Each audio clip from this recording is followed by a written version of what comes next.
Srečno, lega.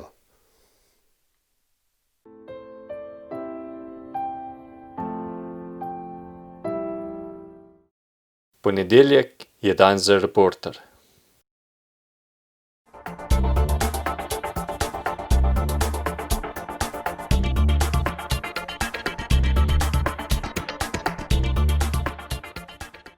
Prav lepo pozdravljeni v oddaji Med rudarji. V tokratni oddaji se bomo sprehodili skozi zanimivo življenje naše tokratne sogovornice, magistrice Milene Anđelić-Đukić. Živjo. Lepo pozdravljeni, živjo. Čeprav se midva dolgo ne poznava, sva se dogovorila, da se bova tikala. Načeloma. Mava kar nekaj teh stičnih točk, ki naju na nek način povezujejo. In jaz bom čisto na začetku omenil Sombor. Ti si se tam v Somboru borila za življenje. Jaz sem šel pa prvič na obisk z družino k bratu, ki je služil pravno v Somborju, vojaški rok, nekdanje JLA. No, pa če najprej začneva v Somborju, kako si s Somborom povezana? Tako kot verjetno vsak, ki je povezan z rojstnim krajem, delno. Nažalost, moje bivanje v Somborju je bilo zelo kratko. Sem kot nedonošenček prepeljana iz ene vasi, Ratkovo je v Vojvodini, v Sombor in tam dejansko bivala 3 mesece v inkubatorju, kjer sem komaj preživela. No. In potem to mesto podoživljaš na način, kot seveda ga lahko podoživljaš kot rojstni kraj, ampak rojstni kraj je lahko tudi mesto, kjer prideš s 4 leti, kjer začutiš toplino ljudi, začutiš tiste najbolj pomembne stvari, ki jih otrok in človek more podoživeti v življenju. To so bile pa Trbovlje, ne?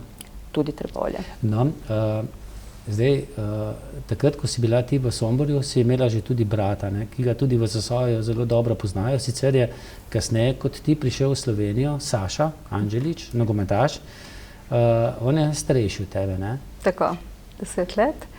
In kaj tebe pripeljalo oziroma tvojo družino v Slovenijo, v Trbovlje? Mene je pripeljala mama in njen pogum biti drugačen, biti svoj. In verjetno jaz tudi nadaljujem neko to paradigmo. In kaj je bil ta pogum? Pogum biti svoja in biti nekaj, kar, bom rekla, te pripelje na poti, življenjske poti, na katere takrat niso bile najbolj bom rekla, recimo priporočljive. Sploh za žensko, ne? Sploh za žensko, tako. Torej, ona z očetom, tvojim očetom sta se razšla. Tako. In ona je rekla, jaz grem po Slovenijo, ne? Tako. Mama je bila šolana, oziroma je šolana. Tako, šolana, višja šola je končala in verjetno je to tudi pripomoglo k večjemu razumevanju in pogumu, ki ga dosežeš na življenjski poti. Zagotovo verjamem, da izobrazba izoblikuje človeka. Mogoče ne diploma, ampak znanje, in ki ga pridobiš, ti omogoča eno širino obzorja. Kdaj se je to zgodilo, da je potem prišla v Slovenijo? Kje ste živeli potem v Sloveniji? Kot ste sami omenili, ne? Ta pot, Sašota, mene in tako dalje, vse so to poti, ki jih življenje piše. Ne? To življenje piše. Mi pa nadaljujemo to pot z roko pod roko na teh makadamih, nekje so asfaltirani, nekje so takšni, kot so jame, takšne in drugačne, ampak ne bi povezovala zdaj to kot definitivno ne težko zgodbo, ampak jaz vedno rečem, to so zgodbe, ki piše življenje in pogumne zgodbe. Zagotovo vi ne bi imeli koga, da vas driblja na terenu, če Sašo ne bi prišel. Ja, seveda. Dober nogometaš. No, ko je družina prišla v Trbovlje, mama je našla službo v steklarni, v hrastniški steklarni. Tako. Kot proizvodna delavka, kljub izobrazbi. Kljub izobrazbi. Družine je bilo treba preživeti, ne? Točno tako. Še enkrat poročila potem? Tako. In ti si dobila potem še bratca, ne? Tako. In ta čudovit človek, moj oči, je bil rudar. In iz tega izpeljanka rudarjeva hči, vendar to je knjiga, ki ne moremo meniti, da to ne pojmenuje mene kot mene, to ni piedestal ednine, ampak to je kot neka vrste poenotenje enega vzorca in ne predstavlja dejansko samo Mileno. Nisem pa ne bi mogla pa dovolj strokovno in objektivno, pa se mi zdi, da tudi ni dovolj materijala, da bi jaz lahko napisala knjigo o vseh rudarjevih hčerah. Ampak verjamem, da se bo vsakdor, tudi tisti, ki mogoče ni imel rudarja za očeta, lahko našel v tej knjigi. Knjiga je polna ljubezni in nestereotipnosti, nekaj, kar ne postavlja meje, ampak zahvalnost, osredotočenost na tisto, kar je pomembno. Neka lupiranje, brez ideologij, enostavno svetilka, taka sama kot je, da sveti. Tudi ko je temno, svetimo. En drugemu. Govoriva v knjigi Rudarjeva hči, svetilka. In tudi jaz, ko sem to knjigo začel prebirati, seveda Rudarjeva hči, misliš, da bereš zgodbe hčerke rudarja, ampak sej po tem prvem poglavju že nekako ugotoviš, da je to bolj mladinsko delo, da ni strokovno napisano v tem smislu, kako se je delalo v rudnikih, ampak je tako raziskovalno, pa tako, kot si dejala, knjiga ljubezni. Pa ker me je še nekaj, mogoče spet na najino podobnost, pred časom sem jaz pisal o nekih čipih, ki leta nazaj, da postajamo čipi, avtomati, in tu v tej knjigi se tudi veliko govori o tem, o čipih. Tudi med ostalim. Jaz sem se pohecala pred enim dnevom, da to je znanstvena fantastika, ki meji na realnost. Ponavadi realnost meji na znanstveno fantastiko. Precej podobnosti iz realnosti, precej, bom rekla, ne avtobiografskih, ne bom se tako izrazila, ampak verjetno življenjskih tematik, ki pa predstavljajo mogoče simbolično neke strahove, ki pa se lahko uresničijo ali pa ne. Odvisno pa od nas samih, katero pot zberemo. In še vedno mislim, tudi ko smo na življenjski poti, recimo ena taka simbolika, ki ste imeli na začetku preživetja, ko sem se borila za svoje življenje, se lahko borimo tako, da ne uničujemo postanka drugih. Posledično s tem mi lahko preživimo tudi neko eksistenco, ampak kot nek vzor drugim. In da ostajajo še generacije, ki bodo za nami prišli in jim moramo biti vzor. Jaz sem bila zelo vesela, ko ste mi napisali in... Se tikava, ne? Vikava. Ko ste mi napisali, da sva podobna v marsičemu in jaz verjamem, da sva. In sem bila ponosna na to. Res sem bila navdušena nad vašim delom, humanitarnim delom, koliko tega ste naredili za brezinteresno. In to je tisto, kar dejansko veže nas. In verjamem, da tudi te knjige, ki bojo ostale za nami, Prometej, vse so to stvaritve, tudi če pogledamo Prometej, gospod Poznič, kar je naredil, ogromno rudark je bilo v tem projektu. Vesna Jesih, Marjeta Hribar. In to so vse ženske. In poglejmo, kako lepo znamo žensko predstavljati rudarje. Torej, ostajamo nekako nad jamo. Glavna oseba v tej knjigi, ena izmed glavnih oseb je tudi Amalejin. Zanimivo ime. Bova zaupala? Bova zaupala. Bova zaupala, kot je izpeljanka tega imena. Ja, to ste vi pogruntali, pa lahko zaupate. Vaše odkritje. Milena plus A, Tako. Anđelić. Tako. No, koliko pa je, glede na to, da malce poznam zgodbo vašega življenja, je verjetno potem tudi v tej glavni osebi nekaj vaše zgodbe, Zagotovo. Tudi Ibsen in mnogi, tudi Dostojevski, mnogi so rekli, da nekaj malo avtobiografskega pa je znotraj. In verjamem, da v vsaki stvaritvi, takšni ali drugačni, obstaja del avtorja. Vendar bom omenila eno anekdoto življenjsko predčasno, ki se je zgodila, moja dva angelčka. Sin in hčerka. Sin in hčerka, ko imamo to knjižno urico, kjer jaz v bistvu kot hudič stojim nad njima in rečem, da zdaj pa morata brati. In sem jim dala pač to svojo knjigo, vsa ponosna, da boste brala, joj, mama, ne. Dobro, tudi pri njej se nista zaustavila, da pač ne marate brati, ampak sta morala. In ko sta začela brati, ne, je sin začutil eno tako empatijo.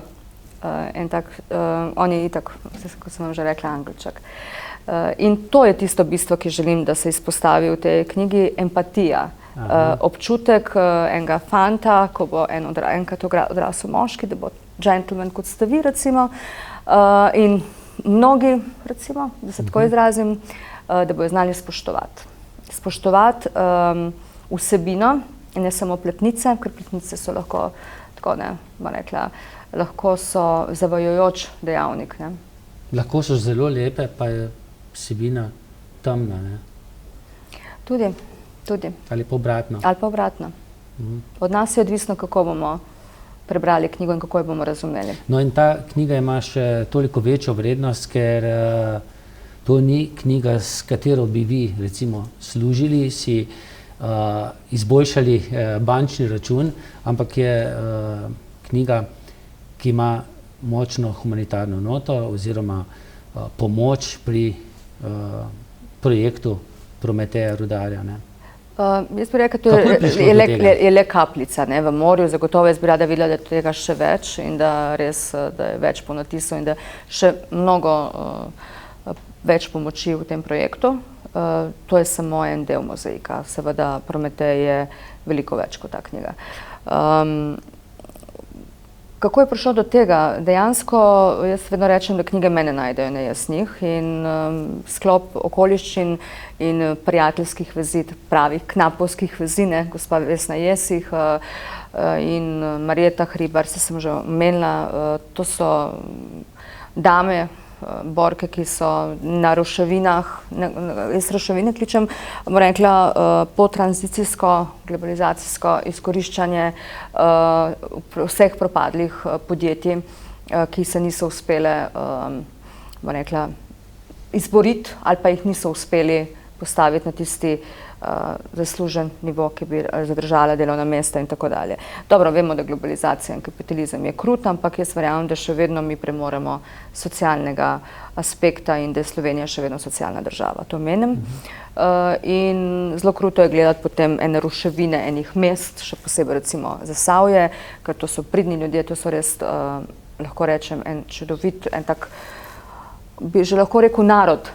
Ne, ker rečemo Zasavci, rečemo s ponosom. Ne, in eno izhodišče tega je, danes, ko sem prihajala v Trbovlje, je Vesna rekla, prideš na kafe, si lačna, si žejna, je vse, ne, to je ta dobrodošlica s srcem in mi imamo zelo tako veliko dušo. In ta duša je prelita tudi v Rudarjevo hči. In posledično s tem, ko vidim, kaj te rudarke delajo in kaj zmorejo tudi narediti, tudi ko ni pomoči mogoče od nekje drugje, tako je tudi ta zgodba našla mene. Tudi te zgodbe so mogoče produkt nečesa, ko se vsi znajdemo v neki določeni brezizhodni situaciji, ki je navidezno brezizhodna. Se moramo še bolj boriti. Moramo biti še bolj močni, še bolj pogumni, kot mala Amelin, ne? Da znamo biti še bolj odločni in bolj zavzeti, ampak še vedno moramo zadržati sebe. To pomeni tisto dostojanstvo, človeštvost in tako dalje, kar so zelo pomembne stvari, da jih ne izgubimo v tem. No in z nakupom knjige, ves izkupiček od prodaje knjige gre kam? Prometeju.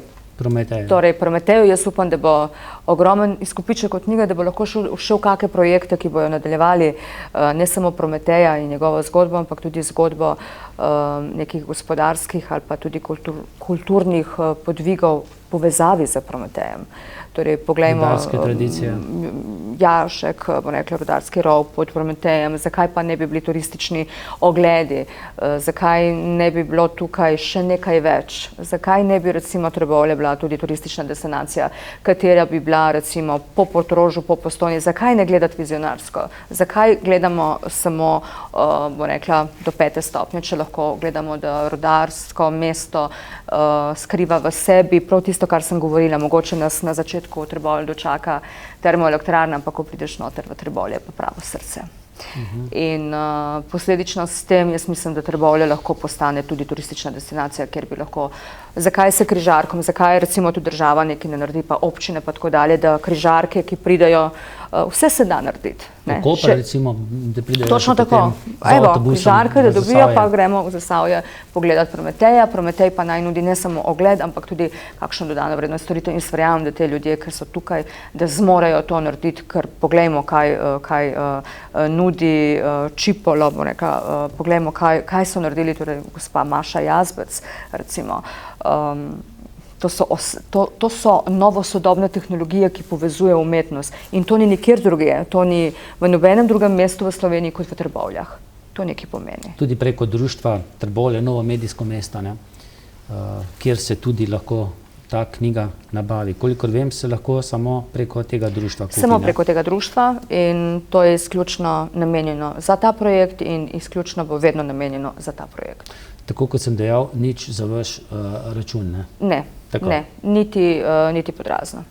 No, se tu pa tista humanitarnost, ki se jo bova še v nadaljevanju dotaknila. Nekako sporedno s tem projektom gre tudi to Prometejevo srce, ne? Tole je sicer kazalo za knjigo, to pa že od omenjene Marjete Hribar, ki dela pač nakit, pa ostale izdelke iz zasavskega Kolma, ne? Mimogrede, zdaj že kar nekaj časa živite v Kopru. Koliko v Kopru pravzaprav poznajo Zasavje, rudarstvo? Ne vem, vi kot hči rudare oziroma očim je bil rudar, ste imeli veliko teh pogovorov, ko se je oče vračal iz jame. Je veliko govoril o jami, o težkem rudarskem delu? Bom rekla, pogumni ljudje veliko delajo, malo govorijo. No pa ne se ustrašiti, ne mislim zdaj, da so reporterji slabi. Ampak enostavno bil je človek, ki enostavno ni želel izpostavljati bremena drugim.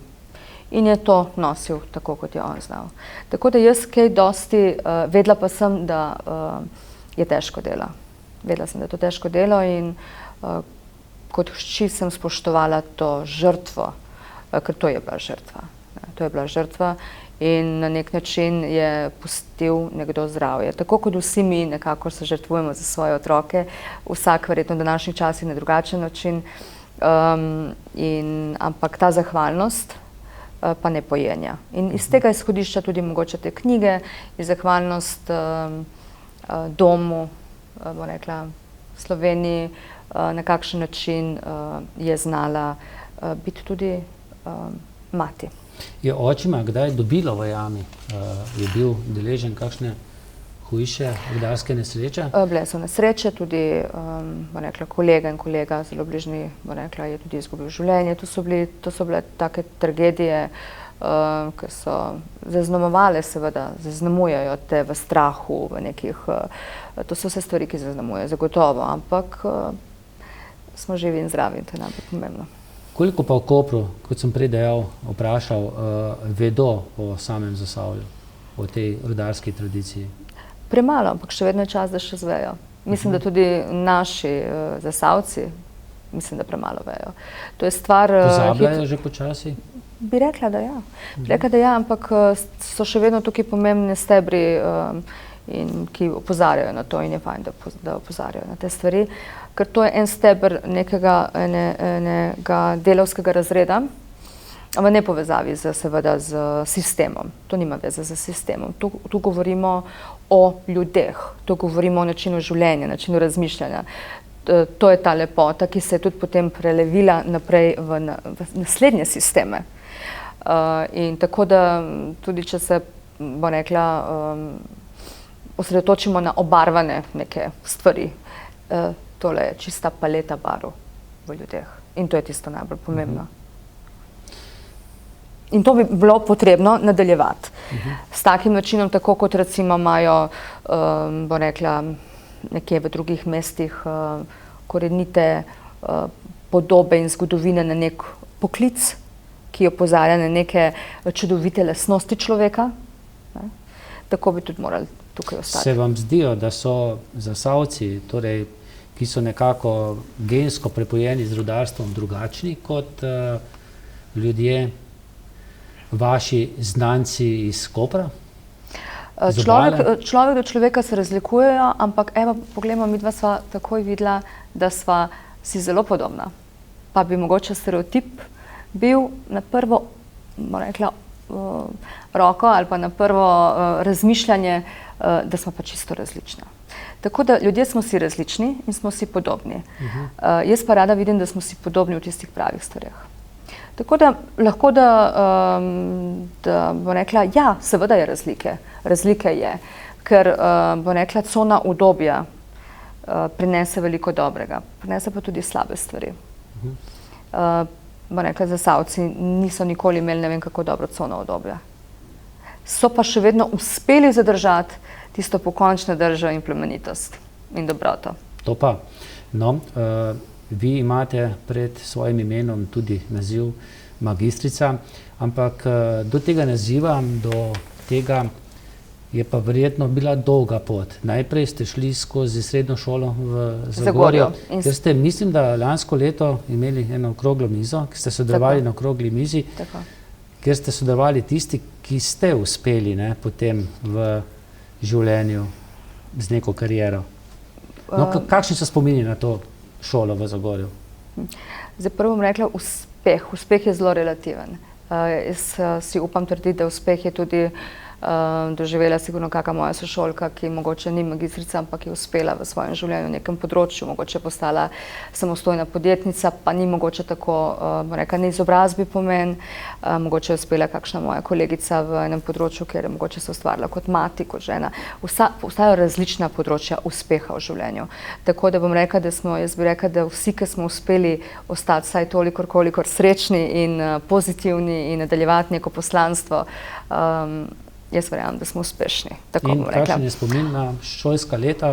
Šolska leta, jaz sem se že pohecala na ta račun, malo nase, da pač Anđelič ima v svojem imenu Angela, kot sinonim, pa vedno se pohecam, da sem hudič. V osnovni šoli je bila, v srednji šoli je bila, pa tudi vse, pravim, se še ni končalo, se še nadaljuje, torej to se še ni nehalo. Tako da, kot sem vam pa tudi že omenila in to bom tudi bom rekla, podala to neko pomembnost temu, večnost v trenutku, to je tudi v knjigi napisano, da mi s svojimi deli in svojimi doživljanji takšnih ali drugačnih stvari v življenju, ki jih doživimo, lahko so slabe, lahko so dobre, vsi imamo svoje slabe in dobre trenutke v življenju in to ne sme biti, slab trenutek ne sme biti simbol nečesa. Dober trenutek pa naj nas povezuje. In to je tudi bila ta srednja šola, osnovna šola, na katero sem vsekakor ponosna, predvsem na učiteljice, ker so me, bom rekla, prenesle to mojo, kako bi se izrazila, neangelsko podobo. In preživeli smo vsi in pa smo šli, nadaljevali smo pot potem tudi naprej. Seveda to je bilo to vojno obdobje, ampak mi smo bili zelo, bom rekla, v tem času povezani na nek način, sodelovali smo ne glede na, bom rekla, kakršnokoli razliko, ki je bila mogoče vidna, kar je tudi bila prisotna. Ampak smo znali smo pač pristopiti in preživeti skupaj. Kako se je potem nadaljevalo šolanje? Kaj ste v Zagorju zaključili šolanje? Torej, ko sem zaključila srednjo šolo Zagorje, smo šli naprej na obalo, fakulteta za menedžment, fakulteta za pomorstvo in promet. Ampak to so samo, bom rekla... Kakšna skrita želja, pomorstvo in promet? Ja, bom rekla, takrat je bila želja nekako delovanje v pomorstvo, promet, ta povezava logistična. Verjetno smo pri sebi že predvidevali koridor takšen in drugačen, ampak očitno je trebalo veliko več, da se te zadeve zaključijo, kot je prav. Pa smo videli, da od koridorja očitno ne bo kaj dosti, pa smo šli potem na menedžment. Tudi menedžment je ena izmed kategorij, katera je tudi, bom rekla, relativna. Lahko si uspešen menedžer tudi brez magister znanosti biti, ampak zagotovo mi je šola podala en uvid, odraščanje, eno čudovito spoznanje skozi ljudi ponovno, skozi sošolce, skozi znanje, ki ga pridobiš, ne samo teoretično. Tako da zagotovo bi, ko bom rekla, pogledam svojega otroka, bi želela, da gre študirati, bi želela, da, ampak ne zaradi izobrazbe. Seveda je to tudi en izmed, bom rekla, katerega na nek način je tudi dokazilo nekega uspeha, da rečemo nekega zaključka nečesa. Je pa najbolj pomembno zagotovo, kako si prišel do tega cilja. Pot je pomembno, je pa tudi cilj pomemben. No, dobršen del življenja se nekako ukvarjate oziroma se posvečate humanitarnosti. Nekaj besed o tem, imate tudi kulturno-umetniško humanitarno društvo Srce za srce, če se ne motim. Srce za srce. Srce za srce. Kako je prišlo do tega? Tam ste tudi predsednica? Jaz se bom zelo rada se pohecam na svoj račun, prej na svoj kot na tuj.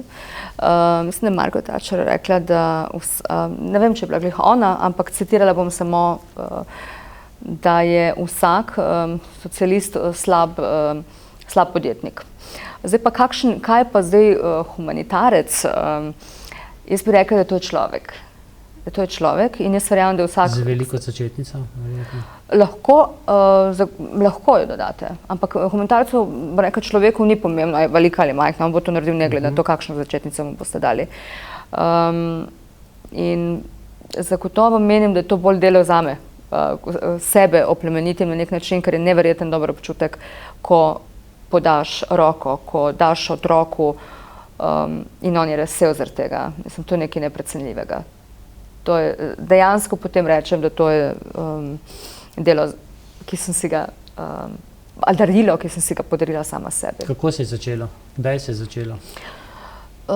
Verjetno zdaj točno povedati, kdaj je bilo tisti, bo rekla, točno trenutek, kdaj se to verjetno se začne pri otroštvu. Jaz verjamem, da se to začne veliko prej, preden mi to sploh začnemo pakirati v take lepe lične stvari. To se verjetno začne pri babici Milči na Tereziji, to se verjetno začne pri moji babici v Srbiji, to se verjetno začne pri mogoče Igorju na intervjuju. To so stvari, ki oplemenitujejo človeka in se rekla, podzavestno odloči, da bo nekaj počel in da je to njegovo poslanstvo. To ni projekt. To je veliko več, to je poslanstvo. To je nekaj, kar je del tebe in želiš pustiti za seboj neke lepe sledi. No, na Zasavje očitno niste pozabili, kajti tudi nekaj teh humanitarnih projektov je bilo tudi povezanih z Zasavjem. Nekaj humanitarnosti je bila deležna tudi Trbovska bolnišnica, tudi Rdeči križ. Rdeči križ, Center za socialno delo. Kako je bilo s tem? Za kakšen projekt je šlo? Bom rekla, ne bi preveč, zelo težko je govoriti, kaj si naredil dobrega. Neke stvari, bom rekla, bi prepustila naj le drugi govorijo, ker se mi zdi, da te najlepše stvari, ki človek naredi, ki so humanitarnega pomena, so res, bom rekla, posebne. In take stvari sam sebi govoriti zelo težko. Ampak nekaj je treba verjetno povedati tudi v tem, tisto, kar sem vas prej vprašal, kaj je splošni namen društva Srce za srce? Zakaj je bilo sploh ustanovljeno? Bom rekla, to je bil posledično en tak, bom rekla, uradno nadaljevanje pomoči. Začelo se je verjetno tudi pri drugih projektih. Bom rekla, moramo omeniti Never Give Up, Matej Markovič, potem Pepa Ščap, ogromno teh ljudi, ki je sodelovalo v projektih, v katerih ni bilo še tega društva, Srce za srce, in na katerih smo zbirali za, bom rekla, otroke ali pa 10 krogov za 10 družin, kjer smo tudi organizirali, bom rekla, v Kopru en tak dogodek. In potem iz tega izhajajoč smo nadaljevali to poslanstvo. In ustanovili društvo? Tako. In smo, ko je bilo potrebno darovati darila, ko smo rabili tudi knjigo in tako dalje. Mogoče nismo uspeli pridobiti sredstva. In potem pa je začelo, da sem se odločila, da bom sama napisala knjigo. In tukaj se je začela pač ta pisateljska. In prva knjiga je bila potem? Deklica Melenica in njene zlomljene petke. To je bilo tako revolucionarno, ne? Otroška knjiga, kjer so v bistvu petke. Ne? Ta je šla v 3 jezikih, ne? Ne, ta je šla samo v slovenščini in to je bila tudi, je pa posebnost, ker je ilustrirana na način, da jo je Lili Gerbajs ilustrirala, torej umetniške slike so znotraj in je zelo res taka lepa slikanica. Nobene grafike, ampak samo slike, ki so slikane na platnu. In potem je to preneseno v grafično obdelavo. Tako da te slike so dejansko tudi obstajale. In še vedno obstajajo. Je imela torej tudi ta knjiga humanitarno noto? Vse ena knjiga, katero sem napisala, imela humanitarno noto. In vse so bile podarjene v božično-novoletni festivale, ki smo jih organizirali, in vsako leto smo obdarili več kot 300 otrok. Tako da in božič in novo leto smo nekako obdarili na ta način. Poleg daril, poleg sladkarij smo dodali še knjigo, ker mislim, da otrok premalo beremo še starejši in otroci tudi. Jaz mislim, da je knjiga ena tako čudovito darilo, ki ostane. In kako so si potem še sledile knjige? Naslednja knjiga? Naslednja knjiga Mesto siren. To je ta. Tako. Tukaj je sodelovalo več kot 10 ilustratorjev. Potem pa Leila, Morska deklica. Če še par besed o tej povemo. Lahko. Knjiga, ki je tudi nastala za sam projekt festivala Srce za srce. In zelo različne, kako vidimo, zelo močne slike različnih avtorjev. Tako da zanimiva slikanica. In izkupiček od prodaje te knjige je šel ravno tako za namen. Tako.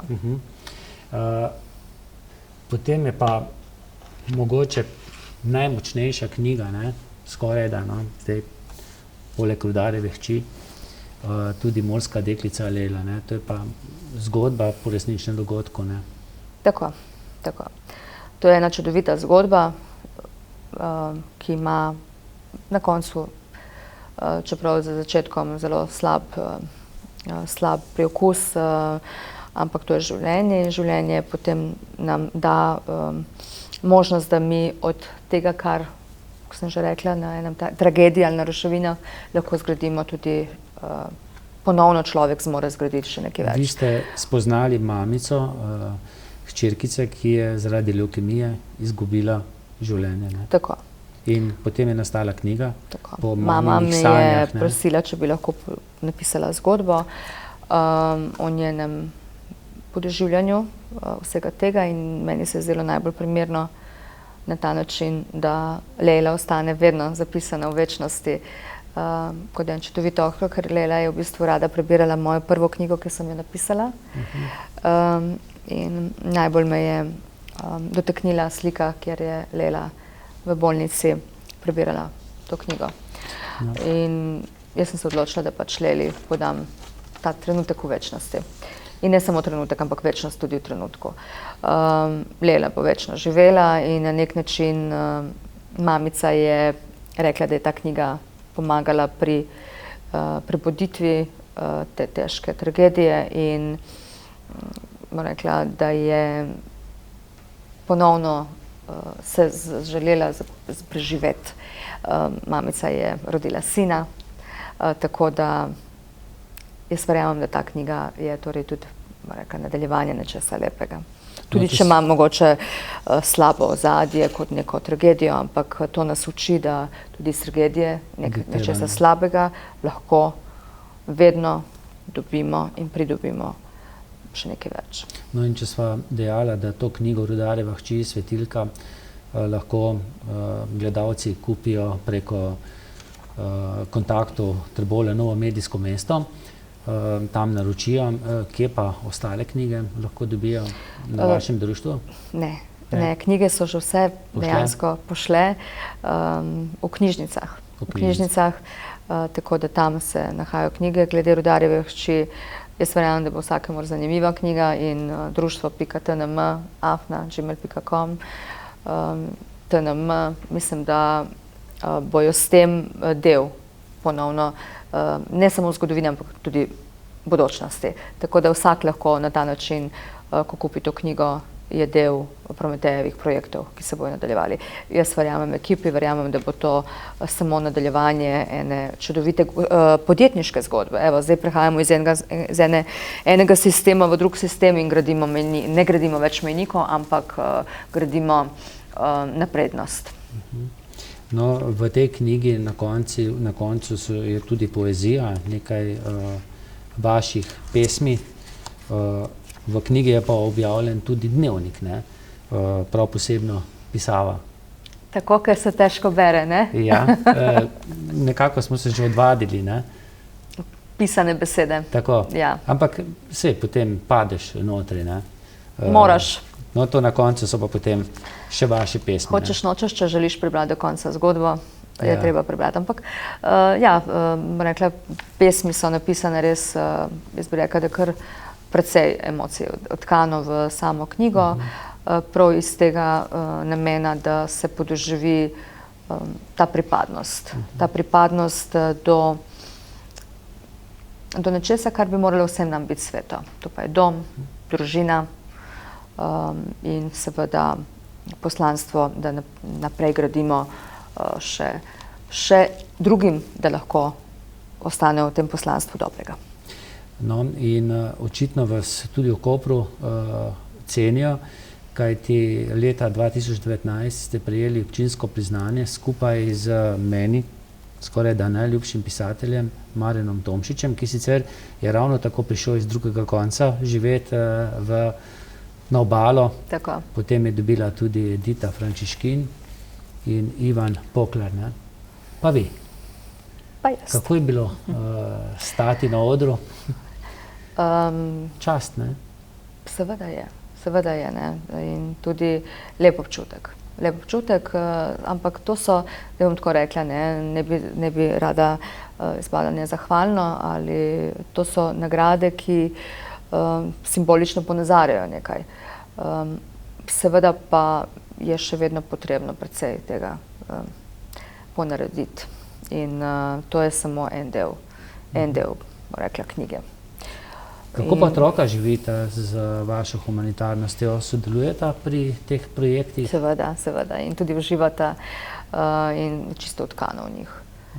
In posledično s tem tudi vidim ponazoritve enih karakternih osebnosti, ki so pozitivne, izredno pozitivne. Koliko pa vi zdaj, ko živite v Kopru, pogrešate te zasavske hribe, upokojene knape, hčerke knapov, tudi moške, sinove knapov? Vse vas pogrešam, ker bomo tako zaključili. Seveda, rada pridem v Trbovlje in to je pač tudi eden izmed mojih rojstnih krajev. Sašo? Človek se lahko... Sašo tudi pride v svojo družino, Koper? Da dokončam misel, človek se lahko rodi na velikih mestih, na več mestih. Kar se pa tiče Sašo je čisti pravi Zasavc. Tako da uživa v sadežih svojih nogometnih uspehov, takšnih in drugačnih, tako da res uživa tukaj in je v bistvu čist sovpadu z okoljem. Je zdaj v tem korona času kaj drugače v Kopru kot v naših koncih? Čisto nič drugače. Ni, ne? Vsi smo zaprti. Vsi smo zaprti, tako ali drugače, ampak to je prav, ne? Če je takšno stanje, kot je prav, da se upoštevajo navodila in če smo vsi tam, kjer smo, mislim, da je najmanj, kar lahko naredimo, da upoštevamo navodila in se v skladu ravnamo in za dobrobit na konec koncev spoštovanja do zdravstvenih delavcev, do situacije, v kateri smo, je najmanj, kar lahko naredimo. Ni nam hudega, knapi so znali biti po 8 ur v rudnikih. Zaprti, ne? Zaprti, brez televizije, brez zraka skoraj in so preživeli. Mi pa imamo precej tega dobrega, ko smo zaprti, da tako rečem, da pa smo zaradi svoje varnosti in za boljšo bodočnost. Tako da jaz mislim, da nam nič ne fali tako groznega, da bi morali zdaj te stvari tako poveličevati, da je to zdaj ne vem kakšno grozno stanje. Je na vidiku še kakšen drug skupni projekt, povezovanje vašega društva z recimo Trboveljskim društvom Trbovlje, Novo medijsko mesto? Smo že malo govorili danes o tem, nekaj se že kuha, tako da bomo že neko zadevo bomo zagotovo naredili, da bomo ta dva mesta združili. Bi pa rada videla dejansko to mojo vizijo, da bi se povezali z informativnim delom na križarkah, kjer se pač postavljajo informacije, da se tudi malo več naredi pri povezovanju mest in županov in tudi višjih instanc kot je država. Da bi se pomagalo recimo enemu takemu mestu, kjer ima visoko stopnjo brezposelnosti. Ker mislim, da je prav, da se razvijajo projekti tudi v takih mestih, ker če pogledamo, so ta mesta še bolj razvita v smislu projektov, kot mogoče neka druga mesta, ki imajo naravne dediščine, na podlagi katerih se jim je dano v bistvu potem blagodejnost gospodarskega učinka. No, ko smo se midva nekako dogovarjala za ta intervju, ste omenili tudi, da bi bilo dobro mogoče pred intervjujem organizirati pohod do Prometeja. Žal, čas epidemije nam tega ne dovoljuje, ampak verjetno, pa tudi seveda uradno, še Prometej ni slečen, je še kar oblečen, je zapakiran, še ni uradno odprt, ampak mogoče pa je tudi to ena izmed idej, da bodo organizirani kdaj kakšni pohodi do Prometeja. Definitivno. To je, bom rekla, v bližnji prihodnosti. Upamo vsi na boljšo epidemiološko sliko in da bo pač stanje v državi boljše in da bomo vsi zdravi, posledično srečni in da bomo uspeli prebroditi vse to, kar je pač naša skupna naloga. In potem, da se lepo odpravimo na prvi pohod in da bo to ene take čudovite pohodniške ture, izbirala tudi videla kolesarske poti. Zagotovo tukaj so, bom rekla, ni menikov. Ste si ga ogledali danes? Sem. Jaz sem direktno z Prometeja prišla v študijo. In fascinantna. Živo je še večji, ne? Fascinantna stvaritev. Res. Zgleda močno, tako kot je dejansko tudi Rudar zgledal močno. Prej ni bil na ogled, je bil zaprt, danes ga pa lahko v cele njegovi podobi veličanstvi pogledamo. Tako da komaj čakamo, da se odprejo meje, ne? Občinske meje. Tako. Da si bomo lahko Prometeja, Rudarja pogledali. Naši gledalci si bodo pa lahko ob koncu najinega pogovora pogledali dokumentarni film Srce za srce o vaši dejavnosti, v kateri se mi zdi, da ste premalo povedali. Zdaj, film je zelo zgovoren, zelo simpatičen, mislim, da je 4-minutni. Kako je prišlo do tega snemanja? Zakaj se je sploh snemali? Za takšne potrebe snemanja takšnih oddaj? Ne. V bistvu je bil namen, da ostane zapis na začetku samega festivala.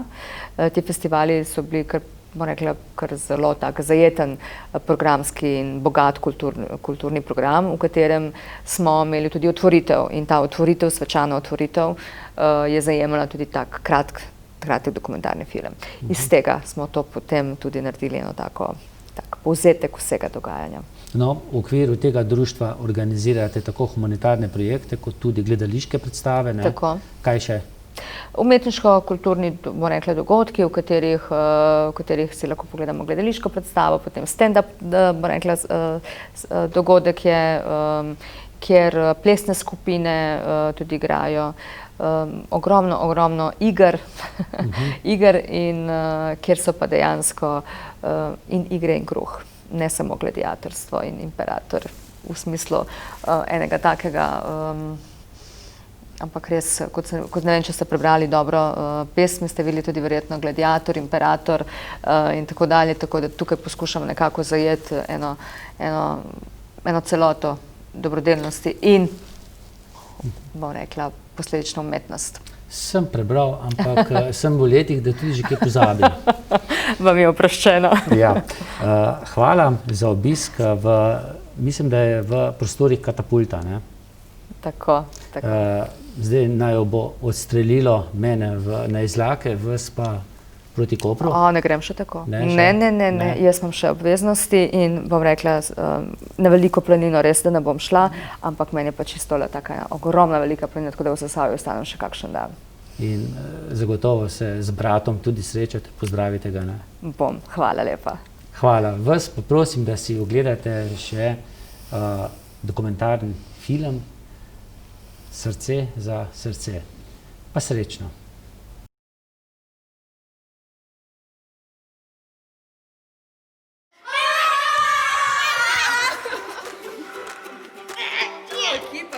Festival Srce za srce je že tradicionalna zadeva in bo 8.12.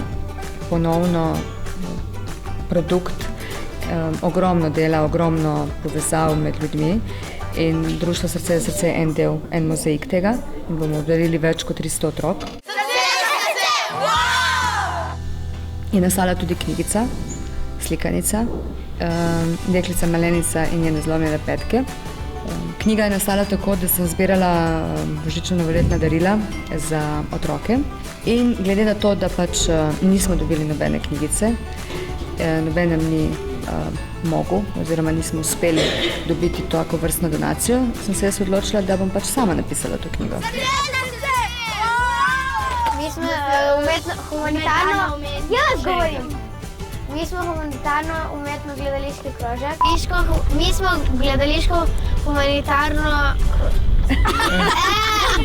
Mi smo humanitarno umetno gledališki krožek. Čau. Čau. Srce za srce. Lejte ptičko. Lep občutek je, da pomagamo drugim tudi, če jih ne poznamo. Pomembno se nam dviga, da bomo tudi, ko bomo odrasli, pomagali drugim ljudem, ki so ogroženi in v slabem stanju. Srce za srce! Srce za srce je gledališka predstava, seveda. To so ti otroci, ki nastopajo, čeprav je ogromen del tudi poudarka na plesni spektakel, ker tudi plešejo otroci iz obalnih društev. Stand-up spektakel, vedno imamo nekoga, ki nas pride razveseliti, nasmejati. Klobukom prideš in potem ga lahko vržeš kot masko. V redu. In to je nekaj neprecenljivega. Ko vidiš, da ti otroci nastopajo, delajo neke stvari, katere so nezamisljive, da jih delajo otroci. To pomeni, teksti so zelo težki. Scenarij je napisan za odrasle ljudi. Oni so se ga brez problema naučili. Najtežje mi je, ko se moram zreti. Bez ljubavi se ljubavlju, brez ljubezni z ljubeznjo. Najtežje je mimika. Ja, kako recimo žalosten obraz, ko moraš in da jezen in to. Najlažje pa besedilo. Ja. Grdo. Popusti me! Jaz sem veliko hodila na gledališčih, gledati kakšne predstave, pa me je ful zanimala, kako je na odru, kako je pred ljudmi in sem prišla več. So me povabili in sem prišla.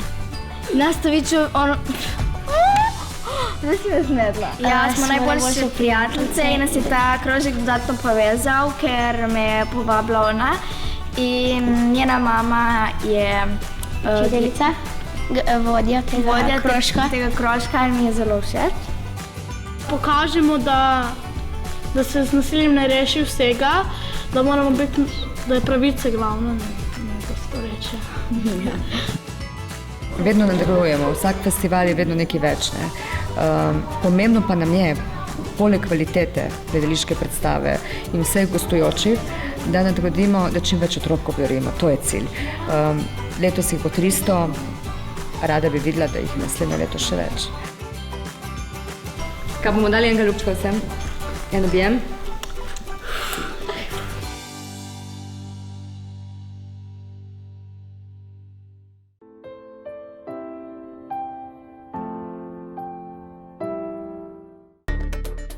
Če ste ljubitelj športa in rekreacije, obiščite trgovino lopari.si v Trbovljah. To je trgovina za vse športne okuse.